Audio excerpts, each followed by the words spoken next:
Hello and welcome to the ninth part of direct and indirect speech.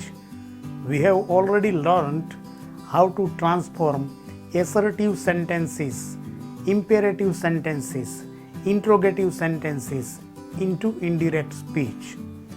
In this video, we are going to learn how to transform exclamatory sentences into indirect speech. ઉદ્ગાર વાક્ય, આ ઉદ્ગાર વાક્ય જે છે એને કઈ રીતે આપણે transform કરી શકીએ ઇન્ડિરેક્ટ સ્પીચમાં એ આપણે આ વિડીયોમાં શીખવાનું છે. પરંતુ એ શીખતા પહેલાં ફરી એક વખત આપને હું યાદ અપાવી દઉં કે આપ આ વિડીયો જુઓ, એને લાઈક કરો, શેર કરો અને આ ચેનલને સબસ્ક્રાઈબ કરો અને બેલ આઇકન પર ક્લિક કરવાનું ભૂલતા નહીં, કારણ કે જ્યારે હું નવા કોઈ પણ વિડીયોને અપલોડ કરું ત્યારે તમને એનું નોટિફિકેશન મળતું રહે. અને બીજી એક અગત્યની વાત, આ ચેનલના જેટલા પણ વિડીયોઝ છે એ બધા જ અંગ્રેજી ગ્રામર શીખવા માટે ખૂબ જ ઉપયોગી છે. એટલા માટે દરેક વિડીયોને તમે શરૂઆતથી અંત સુધી જુઓ. તો આવું કરશો તો જ તમને એ ગ્રામરનો ટોપિક છે એ બરાબર સમજાશે અને પછી એની તમે તમારી જાતે પણ પ્રેક્ટિસ કરો તો વધારે તમારો કમાન્ડ ગ્રામરના કોઈ પણ ટોપિક ઉપર આવશે. So let us learn exclamatory sentences, how to transform exclamatory sentence into indirect speech. તો સમજીએ. હવે અત્યાર સુધી એવું થતું હતું ઇમ્પેરેટિવ સેન્ટેન્સીસમાં અને ઇન્ટ્રોગેટિવ સેન્ટેન્સીસમાં કે કંજક્શન તરીકે ધેટનો ઉપયોગ થતો હતો નહીં. અહીંયા એક્સક્લેમેટરી સેન્ટેન્સને આપણે ટ્રાન્સફોર્મ કરીએ ઇન્ડિરેક્ટ સ્પીચમાં ત્યારે કંજક્શન તરીકે ધેટનો ઉપયોગ થશે. પરંતુ એની પહેલાં આપણે એ સમજી લઈએ કે જેવી રીતે ઇન્ટ્રોગેટિવ સેન્ટેન્સ એટલે કે પ્રશ્નાર્થ વાક્ય છે એને આપણે ઇન્ડિરેક્ટ સ્પીચમાં ટ્રાન્સફોર્મ કરીએ ત્યારે એ વિધાન વાક્ય બની જતું હતું, બરાબર એ જ રીતે આમાં પણ થશે. એટલે કે એક્સક્લેમેટરી સેન્ટેન્સ ઉદ્ગાર વાક્ય છે એને આપણે ઇન્ડિરેક્ટ સ્પીચમાં ટ્રાન્સફોર્મ કરીએ તો એ કેવું થઈ જશે? એસર્ટિવ એટલે કે વિધાન વાક્ય બની જશે. હવે આ કઈ રીતે? તો એક એક્ઝામ્પલ આપણે સમજીએ. આપણે એવું કહીએ કે what a beautiful picture this is, આ કેટલું સુંદર ચિત્ર છે. તો આ વાક્ય છે એને આપણે એસર્ટિવ સેન્ટેન્સમાં કઈ રીતે ટ્રાન્સફોર્મ કરી શકીએ? તો એ રીતે કરી શકીએ, this is a very beautiful picture. What a beautiful picture this is, this is a very beautiful picture.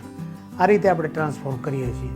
અને ઇન્ડિરેક્ટ સ્પીચમાં જ્યારે આપણે એને ફેરવીએ ત્યારે બીજા નિયમો, પ્રોનાઉનના નિયમો, કાળના નિયમો એ પણ એને લાગુ પડતા હોય છે.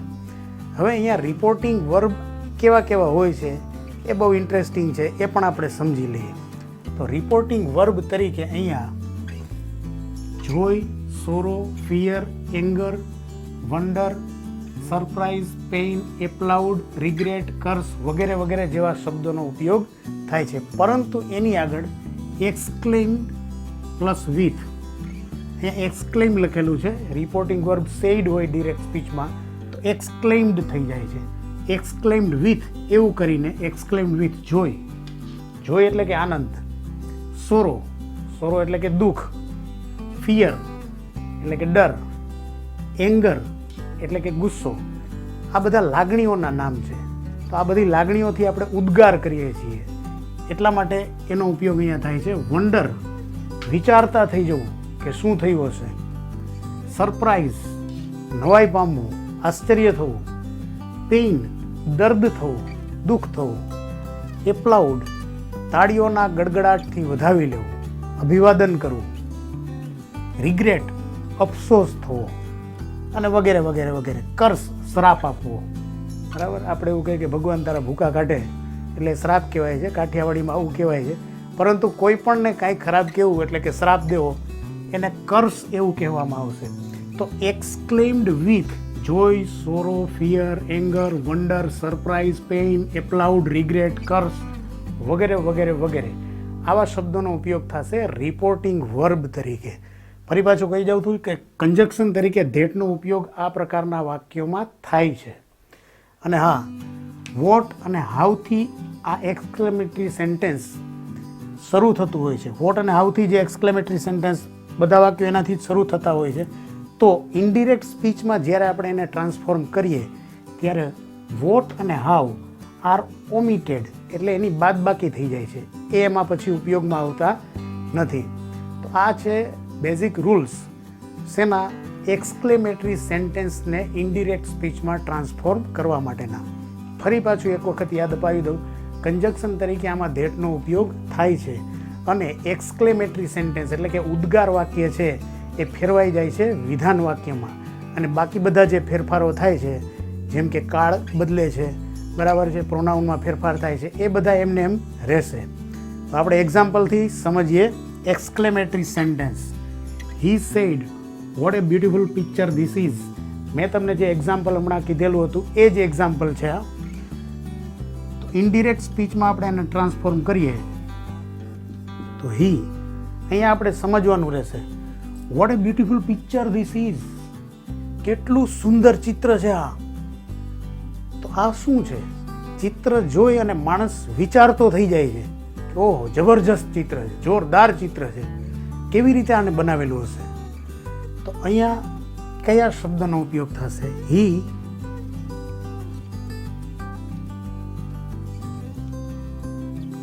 એક્સક્લેમ્ડ વિથ, વિચારતો થઈ જાય છે માણસ. હી એક્સક્લેમ્ડ વિથ વન્ડર.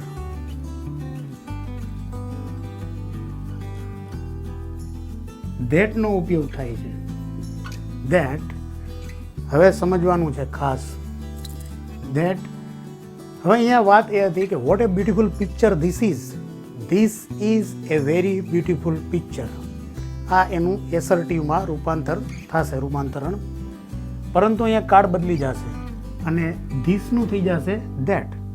તો કઈ રીતે થશે? He exclaimed with wonder that. ધીસનું ધેટ થઈ જશે. આ તો કન્જક્શન ધેટ છે, આ ધીસનું પણ ધેટ થશે, એટલે બે વખત ધેટ આવશે.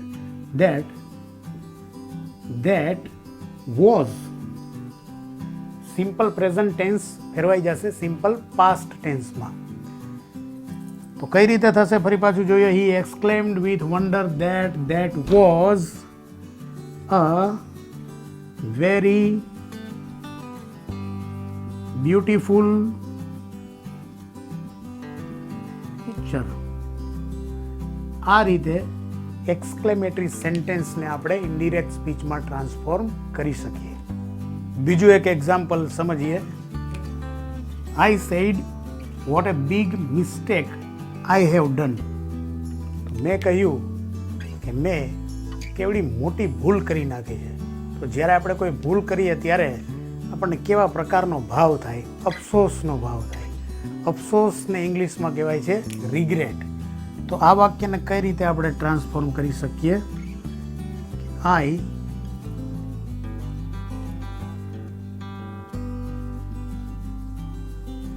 exclaimed with regret.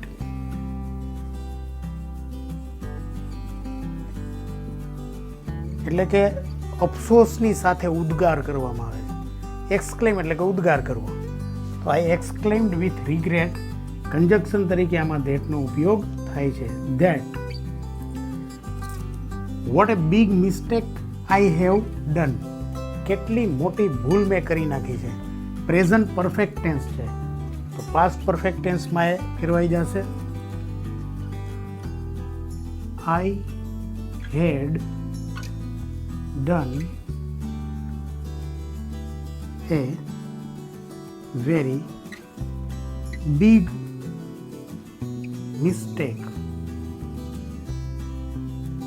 આ રીતે આપણે આ વાક્યને ટ્રાન્સફોર્મ કરી શકશું. હવે અહીંયા એમ પણ કહી શકાય કે I had done indeed a very big mistake. ખરેખર મેં એક બહુ મોટી ભૂલ કરી હતી. તો આ રીતે ઘણા બધા એવા વાક્યો છે કે જેને એના ભાવ પ્રમાણે આપણે એક્સક્લેમેટરી સેન્ટેન્સ હોય એને ઇનડિરેક્ટ સ્પીચમાં ટ્રાન્સફોર્મ કરી શકીએ. વધુ એક એક્ઝામ્પલ સમજીએ. We said what a great job you have done. અમે કહ્યું કે તમે કેટલું મહાન કાર્ય કરેલું છે, જોરદાર કામ કરેલું છે. તો આવું જ્યારે આપણે કોઈને કહીએ ત્યારે આપણે એને બિરદાવીએ છીએ, આપણે એને તાળીઓના ગડગડાટથી વધાવી લઈએ છીએ, આપણે એનું અભિવાદન કરીએ છીએ. તો અભિવાદન કરવા માટે તાળીઓના ગડગડાટથી વધાવી લેવા માટે ઇંગ્લિશમાં કયો શબ્દ છે? એપ્લાઉડ. તો કઈ રીતે આ વાક્યને આપણે ટ્રાન્સફોર્મ કરીએ ઇનડિરેક્ટ સ્પીચમાં? We exclaimed with applaud that. Conjunction તરીકે that નો ઉપયોગ થાય છે. હવે અહીંયા એવું વાક્ય છે કે what a great job you have done. You have done. આ વાક્ય રચના છે એ પ્રેઝન્ટ પરફેક્ટ ટેન્સની છે. તો પ્રેઝન્ટ પરફેક્ટ ટેન્સ છે એ ફેરવાઈ જશે પાસ્ટ પરફેક્ટ ટેન્સમાં અને વાક્ય થઈ જશે એસર્ટિવ. તો કઈ રીતે બનશે આ વાક્ય? We exclaimed with applaud that he had done really અથવા તો ઇન્ડીડ એ ગ્રેટ જોબ. ખૂબ જ સારું કામ એણે કર્યું એટલે તાળીઓના ગડગડાટથી એને વધાવી લેવામાં આવ્યા, અભિવાદન કરવામાં આવ્યું. તો આવી રીતે બીજી જે કાંઈ આપણી લાગણીઓ છે એનો ઉદ્ગાર દર્શાવતા વાક્યો પણ આપણે સમજવાના છે. અલગ અલગ ઘણા બધા એક્ઝામ્પલ્સની સાથે સમજતા રહીએ એક્સક્લેમેટરી સેન્ટેન્સીસ. હજુ પણ એક એક્ઝામ્પલ સમજીએ. I said what a nice gift I have got. મેં કહ્યું કે કેટલી સરસ ગિફ્ટ એટલે કે ભેટ મને મળી છે. I have got present perfect tense. હવે સમજીએ ઇનડિરેક્ટ સ્પીચમાં કઈ રીતે થશે. I exclaimed with. તો કોઈને પણ ગિફ્ટ મળે તો આનંદ જ થાય, મજા જ આવે. તો I exclaimed with joy that I had got a very nice gift. આ રીતે આ વાક્યને આપણે ટ્રાન્સફોર્મ કરી શકીએ ઇનડિરેક્ટ સ્પીચમાં. તો અલગ અલગ ભાવ જે છે અહીંયા જોઈ એટલે કે આનંદ, સોરો એટલે કે દુઃખ, ફિયર એટલે કે ડર, એંગર એટલે કે ગુસ્સો, વન્ડર વિચારતા થઈ જવું, સરપ્રાઇઝ નવાઈ પામવું, પેઇન દર્દ થવું, એપ્લાઉડ તાળીઓના ગડગડાટથી વધાવી લેવું, રિગ્રેટ એટલે કે અફસોસ, કર્સ શ્રાપ આપવો અને બીજી પણ કેટલીક ભાવનાઓ છે એને લગતા પણ શબ્દો હોય છે. તો આ દરેકે દરેક શબ્દો છે એને લગતા વાક્યો એક્સક્લેમેટરી સેન્ટેન્સ છે એને આપણે કઈ રીતે ઇનડિરેક્ટ સ્પીચમાં ટ્રાન્સફોર્મ કરી શકીએ એ આપણે કેટલાક એક્ઝામ્પલ્સથી સમજીએ છીએ અને આગળ પણ થોડાક એક્ઝામ્પલથી આપણે સમજવાના છીએ. તો નેક્સ્ટ વિડીયોમાં આપણે થોડા વધારે એક્ઝામ્પલ્સ અને સમજવાના છીએ. અને ઓપ્ટેટિવ સેન્ટેન્સ એ પણ એક અલગ પ્રકારનું સેન્ટેન્સ છે કે જેને આપણે ઇનડિરેક્ટ સ્પીચમાં કઈ રીતે ટ્રાન્સફોર્મ કરી શકીએ એ જોવાનું છે. તો આ ચેનલના બધા જ વિડીયો શરૂઆતથી અંત સુધી જુઓ, શીખતા રહો, સમજતા રહો. Keep learning. Have a nice time.